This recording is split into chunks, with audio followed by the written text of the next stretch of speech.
Alexandre Moraes da Rosa, muito bem-vindo ao OAB Maringá. Uma honra tê-lo conosco. De maneira, uma alegria poder estar com vocês. Muita satisfação. Vamos falar então hoje, doutor, de processo penal estratégico, segundo a teoria dos jogos. Doutor Alexandre Moraes. Diga-me, parceiro. Primeiramente, dizer que sua obra, de fato, ela é indispensável na biblioteca de qualquer advogado que atua no crime, para que possamos aí pensar o direito penal fora da caixa. Isso. Então, obrigado pela OAB de Maringá, obrigado, doutor Caldeira, pelo convite formulado. Eu tenho aí, nesses últimos anos, trabalhado uma perspectiva que não é novidade para qualquer um que tenha ido já no ambiente do processo acusatório, que é pensar o processo penal estratégico.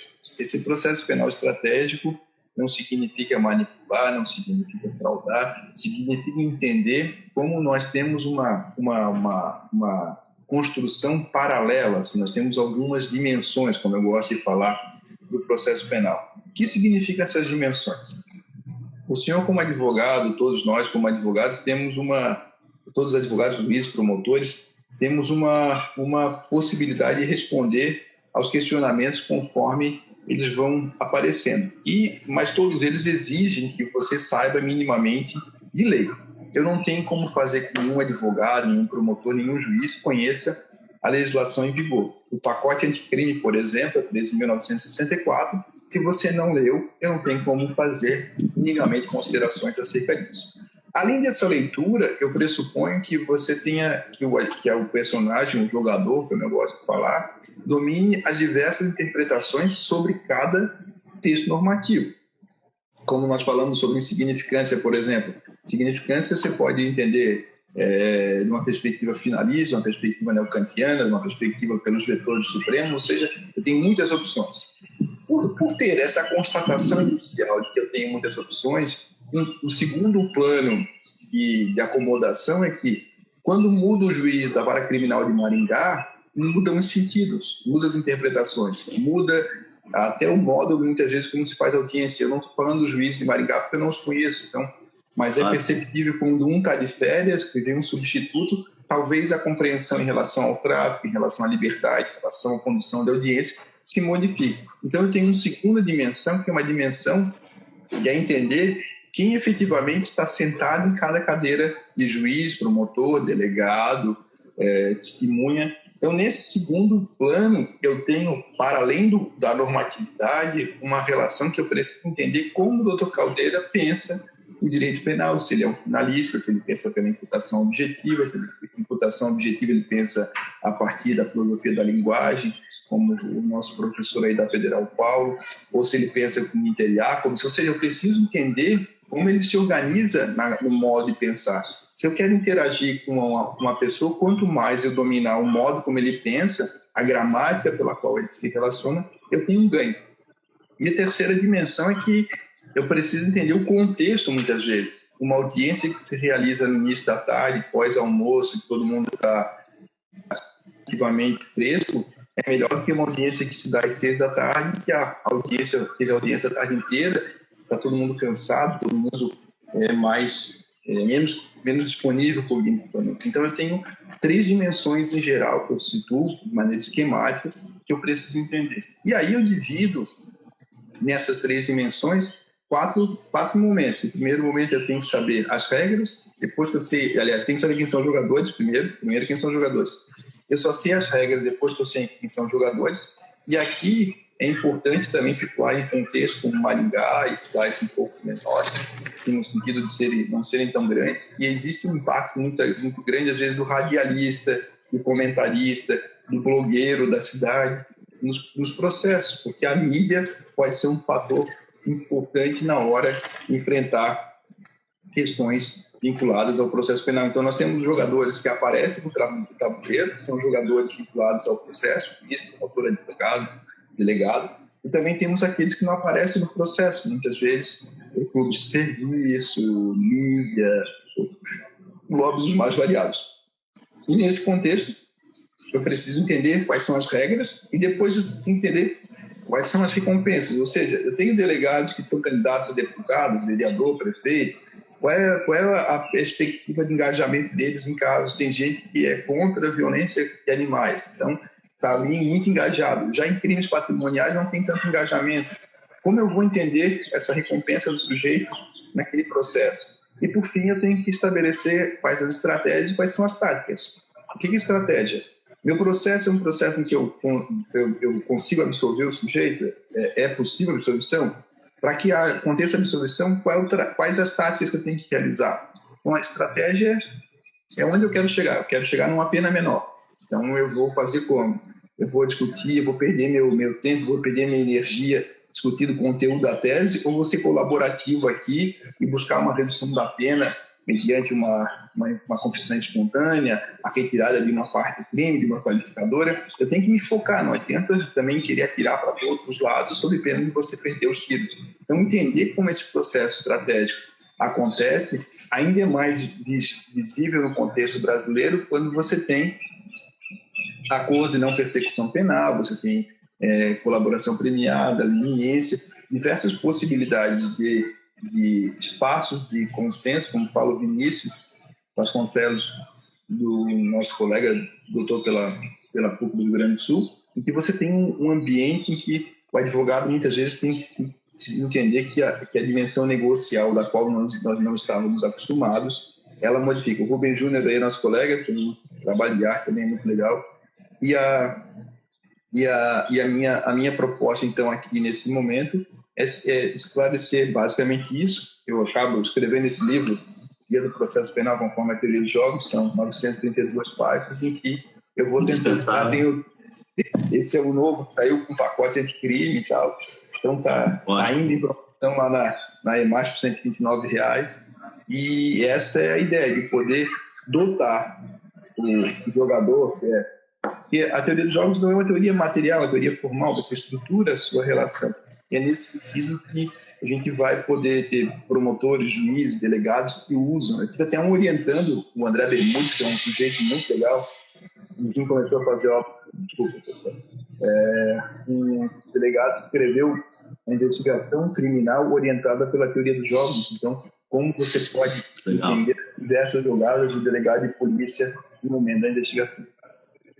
Doutor, assim, nós não temos hoje no direito, na atuação, no processo, né, como o advogado atuar sem pensar estrategicamente. Aquele advogado que tem um pedido de liberdade provisória, um modelinho, e usa para todos os processos, sem analisar qual é a linha de raciocínio, quais as teses adotadas pelo magistrado, né? E aí é a análise necessária do jogador, né, doutor? Não dá para pensar estratégia sem conhecer quem está jogando contigo. Isso é muito, muito interessante, Caldeira. Vou dar 2 exemplos fundamentais. Se não customizar, eu fico imaginando o seguinte: todos nós temos o maior passivo, o ativo que mais nós temos é o tempo. No mundo acelerado e com a quantidade de processos que tem, eu fico pensando se um advogado chega no doutor Caldeira e diz assim: doutor, eu queria contratar o senhor para fazer uma defesa num caso meu de furto qualificado. 155, parágrafo 2º, inciso 4º. O senhor podia ler para mim aí? Aí o doutor Caldeira pega o Código Penal e vai ler. Aí o cliente vira e diz assim: doutor, esse é um caso cuja pena é maior do que 4 anos, então aplica-se o procedimento ordinário. O senhor podia dar uma olhada no 384, ele pode processo penal? Aí tu vai ficar... O cliente que está fazendo contigo está te tratando como alguém que não conhece a lei, não é assim? Está te considerando. Como é que os advogados fazem petição? Chamando o juiz de burro. Eles vão lá e dizem assim: 155, aí coloca 155 negritado, mas esconde, depois bota e aqui. Então vai explicando coisas que parecem que desconsideram o sujeito. Então, o modo como nós aprendemos a pressionar... O modo como nós não está no tribunal fazendo... aí depois a sustentação oral... Quando não vai ao tribunal fazer sustentação oral e fica lendo artigo de lei, né, doutor? Isso, lê o 312, poxa, é o dia a dia, então assim, parece que você está desconsiderando o interlocutor. Se você quer que o interlocutor pesque e preste atenção nas suas afirmações, você vai falar com o médico, você não vai falar que o coração bombeia sangue. Pô, ele tem que saber disso. Você pode sublinhar: doutor, nesse bombeamento de sangue eu tenho sentido um barulhinho aqui. É isso que você quer? Você quer que eu tenha um sopro? Na diferença. Então quando você vai discutir com o interlocutor, a Luana está aí, nossa colega, quando você vai discutir com o interlocutor, você tem que pressupor que ele é um sujeito inteligente, um sujeito que você tem que sublinhar aquilo que ele deve prestar atenção, e não querer ser um professor e pedagogicamente fazer isso. É claro que você deve citar os artigos de lei para poder depois ter isso para fins de recurso especial, recurso extraordinário, citar os artigos de lei, mas não precisa fazer aquela petição que é step by step, passo a passo, porque isso faz com que você tenha uma aversão cognitiva a estudar. Se você quantas e quantas vezes vai na sentença e quer saber o resultado. Então, você tem que mudar o modo como nós aprendemos a peticionar. Advogados têm sido muito mais assertivos. Por exemplo, quando você fala prisão preventiva, o pedido de liberdade provisória, se você não tem nada para falar, não investa o tempo do juiz lendo blá, blá, blá. O que é? O cara tem endereço fixo? Tem. O cara tem emprego? Tem. Não tem. Não inventa, porque você botar 10 jurisprudências, botar o juiz não tem que obedecer, o Supremo Tribunal Federal é orientação remansosa, o STJ também. Se você não me dá os números do acordo e não vale a pena trabalhar no caso, é bobagem. Você vai encher o saco de petições que vai encher linguiça, como se fala no contexto geral. E a ideia é isso. E a segunda coisa que eu queria te falar é o seguinte, que eu acho muito importante, e alguns advogados novos perguntaram, professor, eu fiz um Instagram do meu escritório, o senhor podia dar uma olhada? Eu disse, nenhum cliente vai procurar advogado no Instagram. Então, ninguém vai procurar um advogado no Instagram, nem como nós não vamos procurar um médico no Instagram, procurar médico, cardiologista em Florianópolis no Instagram. Não tem isso. Então, o que a gente faz? Me parece um equívoco de muitos advogados quererem ter um Instagram no escritório, porque aí o cliente, se depois vai estar na dúvida se vai te contratar ou não, aí vai pesquisar o Instagram do escritório. Chega no Instagram do escritório, tem 200 seguidores, o advogado é um perdedor. Então, se você tem um Instagram e não tem, e você faz o que no Instagram? Repete o que está publicado pelo CNJ, repete julgamento, faz um Instagram pessoal seu, porque se você não tem um escritório que é mega grande, tem a possibilidade de ter milhares de seguidores, dá a indicador, e aí a questão de marketing, né? Que você dá um indicador que você é um perdedor, você tem 200 seguidores, como é que eu vou contratar um advogado que quer me cobrar esses honorários e tem um site, um escritório, não tem isso, é igual aqueles caras que querem vender marketing digital e tem 150 seguidores, como é que você vai contratar alguém que tem marketing digital que tem 150 seguidores, ou seja, o cara não sabe fazer a coisa dele. E a isso me parece importante porque é um erro muito comum de atuação. Quando você faz alguma coisa, a gente falou no início, tem que ter um propósito. Por que eu vou fazer alguma coisa? Por que eu vou colocar isso na petição? Esse parágrafo. Por que você tem aquele parágrafo? Saber criar o conteúdo, como fala a Thalita Arruda, é bem verdadeiro. Por isso, a professora faz o Instagram dela, coloca as coisas dela, mas se ela decide fazer um no escritório ela não vai poder colocar qualquer coisa. Então fica assim, mais um na multidão. Não tem muita relevância. Então tem que ter um propósito sempre, você tem que ter um escopo. Por que eu vou fazer alguma coisa? Por que eu vou colocar isso na petição? O Felipe Moreira, eu fiz um Criminal Player, eu recomendo quem puder, tem um podcast que está nos agregadores que você utiliza, Spotify. Eu tenho 2, o Criminal Player e o Dúvida Razoável, um com o Auri Lopes Júnior, outro com o Francisco Monteiro Rocha Júnior. Recomendo sempre também o da Janaína Matida, chamado Improvável. A Isadora está aí, nossa colega, está me ajudando a melhorar ali o Instagram. Então a gente tem sempre que ter um propósito. E a nossa ideia, e o Felipe Moreira fala sobre visual law. Como a gente pode melhorar nossas petições para evitar que a gente caia nas armadilhas de petições da década de 80 e 90, que são bonitas, é o mesmo modelo, mas elas acabam não sendo hábeis à finalidade que você quer. E aí eu vou te dar um exemplo para a gente poder caminhar, né, que é quando você está lendo um livro ou vendo um filme, você começa a ver o filme e o filme pode ser muito legal no final, mas se não prender a tua atenção, você não chega até o final, você desiste. Se você tem um livro que é chato, você, não vai ler, vai pular o livro. Então, quando você quer efetivamente ser lido, você tem que ter a percepção do que é contar história, storytelling, de saber o que é uma narrativa, de como construir uma narrativa. Ninguém vai estar muito satisfeito, nem quer que tenha aquele monte de citações em em espanhol, o que for, coisa em latim, quer dizer. Então, a nossa ideia aqui é melhorar a capacidade, dando novas habilidades aos profissionais do direito, como diriam meus filhos, que jogam CSGO e Fortnite, que você tenha novas skills, novas habilidades para atuar num processo cada vez mais dinâmico e, por isso, estratégico. O mundo está mais dinâmico, né, doutor? Ninguém tem mais tempo para perder. A informação, uma velocidade assim surreal. Então, temos que ser objetivo. E às vezes eu percebo que alguns colegas, talvez achando que vai valorizar o trabalho, faz aquelas petições de 40 laudas, né? Uma resposta à acusação de 40 laudas, um livro. E o jogador acreditando que o jogador vai ler. Não tem tempo e nem vontade. Assim, sim. Porque acho que já desanima. Não, assim que o dever democrático do juiz é ler. A questão é assim, como é que você lê? Você lê obrigado ou você lê com atenção? Se você é direto, não faz... Sim, o cara vai, por exemplo, fazer trabalho também no CIF, né? Então, vou dar um exemplo do CIF que é mais fácil. O cara vai lá impugnar a assistência judiciária gratuita. Aí o cara começa, a lei 1060, depois 3 julgados do STJ, e vai falando, vai virando o processo. Pô, o cara, se tem alguma coisa, dizer, o cara impugnar a assistência gratuita porque tem a profissão, o salário dele é tanto, não merece a gratuidade. Está resolvido. Só falta colocar lágrima na petição, porque não dá, né, doutor? Pois é, então assim, para que juntar 10 acordos ao mesmo tempo, nem gritar? Qual foi a vez que um juiz usou um acórdão que foi citado por vocês na petição? Nunca. Então, para quê? A minha pergunta é, se nunca foi usado, para que coloca? Mas o acórdão cabe perfeitamente na hipótese. Pega o acórdão na original e junta em anexo na petição. Tem uma julgada aqui, o anexo. É isso. Então, aqui eu tenho uma pergunta sobre do Geran Clay Oliveira sobre júri. Eu fiz uma live esses dias, eu tenho um livro da Fabiana Bittencourt Silva, que é doutoranda na USP. Ela escreveu um livro sobre teoria dos jogos de júri, que está fazendo a 2ª edição. É bem legal. E há todo um modo diferente de atuar, mas é plenamente possível organizar as ideias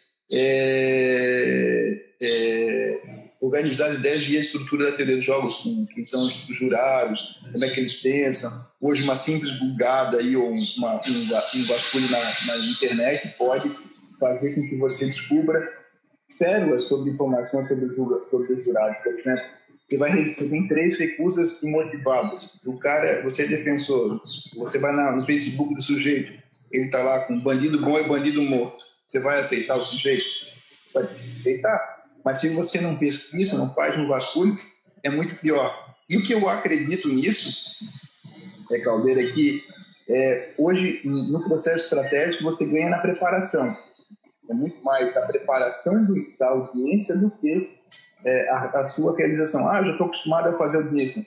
O Usain Bolt, eu sempre digo isso, ele não fica no sofá 4 anos para ganhar medalha de ouro nas Olimpíadas, ele se prepara. Então, quando ele talvez não use tudo que ele se prepara, mas ele tem que saber, o jogador de vôlei, ele tem que saber cortar daqui, aberto, fechado, ele tem que saber como é que bate na bola, então ele tem que aprender a ensinar, e essa é a ideia de tentar um processo estratégico, que você tenha, assim, eu vou fazer uma pergunta para a testemunha. Como é que eu faço a pergunta? Eu começo como? Eu faço uma pergunta aberta, fechada?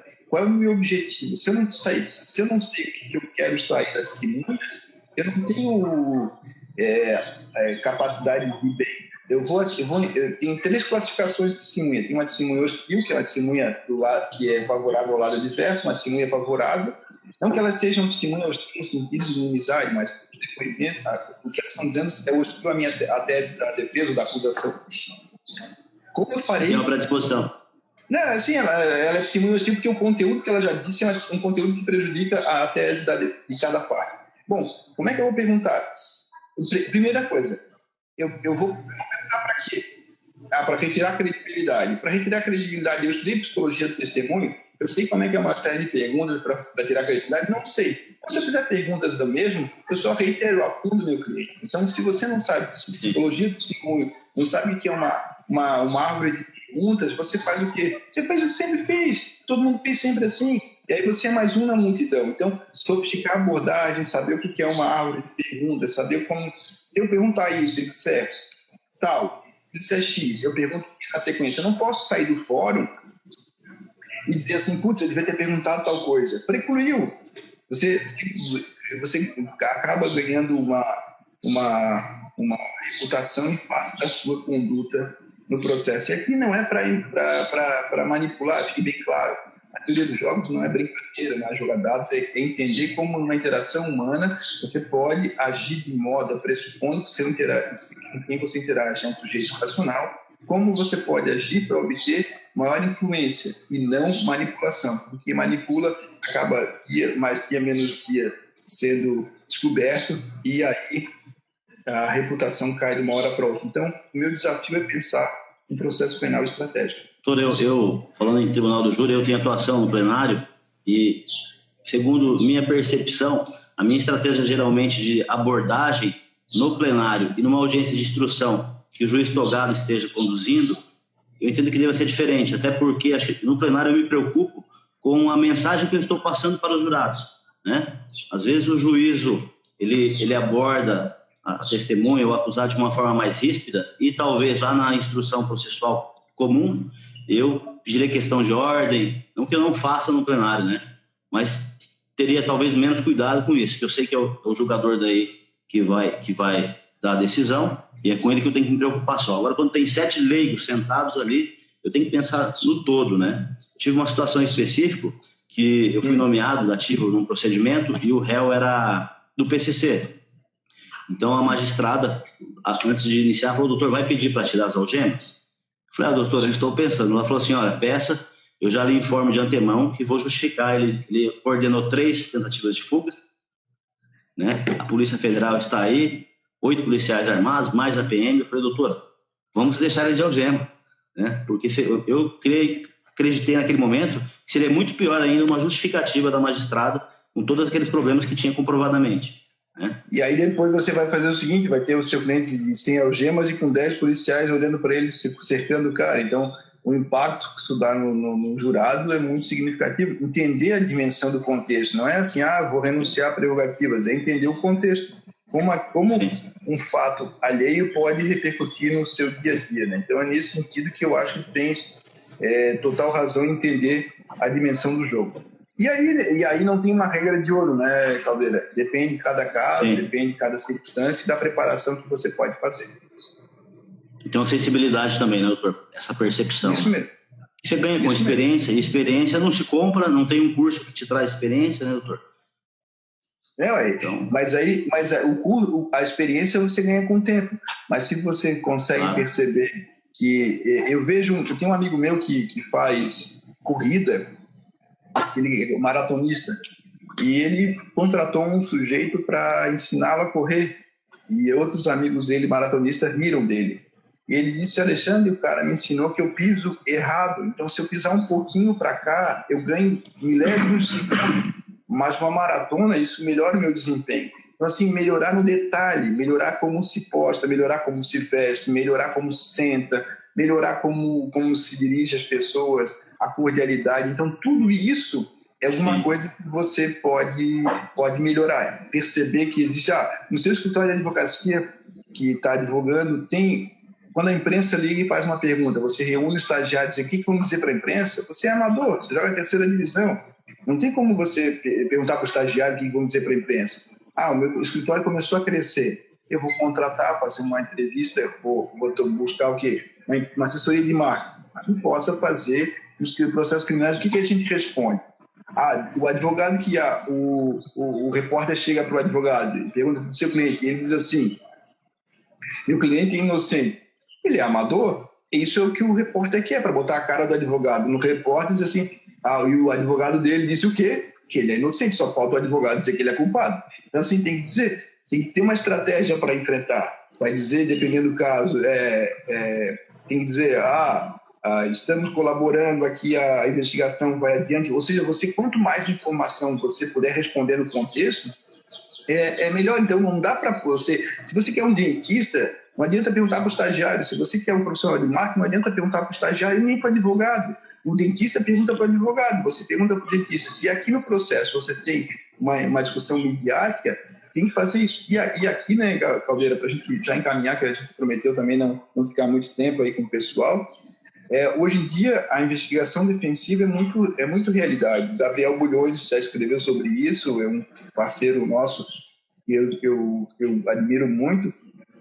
Você tem que contratar o cliente e, se for um caso mais complexo, quanto é que a gente tem para a investigação defensiva? Qual é o budget da investigação defensiva? Qual é o orçamento da investigação defensiva? Porque você tem que fazer levantamentos em Big Data, levantamento de jurados, levantamento de par. Mas era mais ou menos isso, né, Caldeira, que a gente tinha falado para pegar, né? Exatamente, doutor. Então, é isso. Advocacia, primeira coisa. Desculpe, doutor. Temos que nos qualificar e especializar.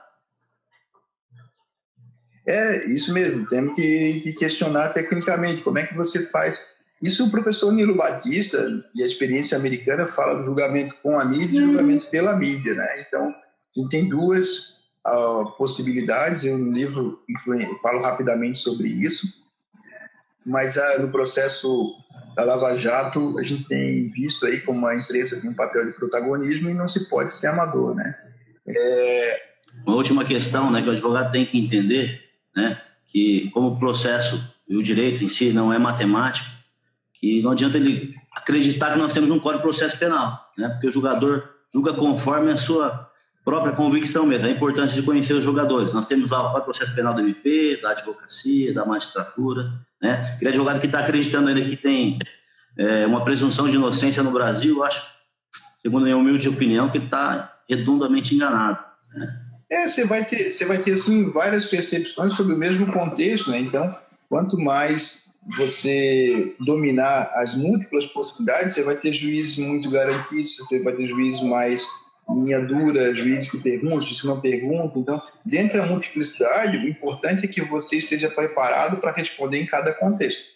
E não responder, e não ficar imaginando. Você não tem um juiz que você sonha, você tem um juiz que você tem. Então, é o juiz da realidade. E isso faz com que você precise adaptar-se a isso. Excelente. Doutor, tem um livro de delação seu, né? Que acho que é o último lançamento, né? Vamos aí divulgar para o pessoal, vale a pena.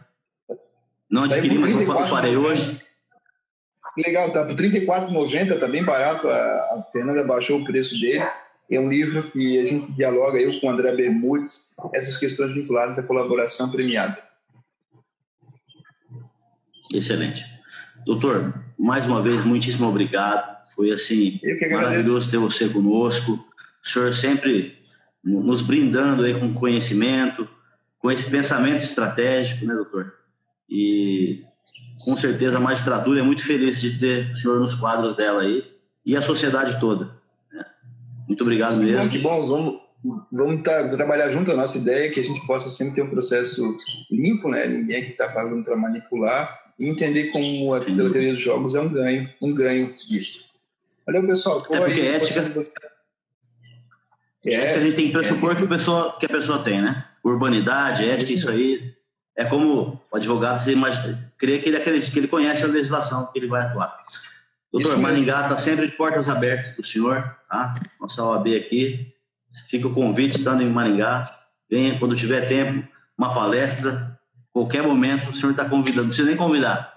Valeu, obrigado, parceiro. Tem o Rubens aí, que é grande amigo também. O Rubens que é nosso colega aí de Maringá. Excelente. Até mais. Obrigado mais uma vez, doutor. Satisfação. Tchau, tchau.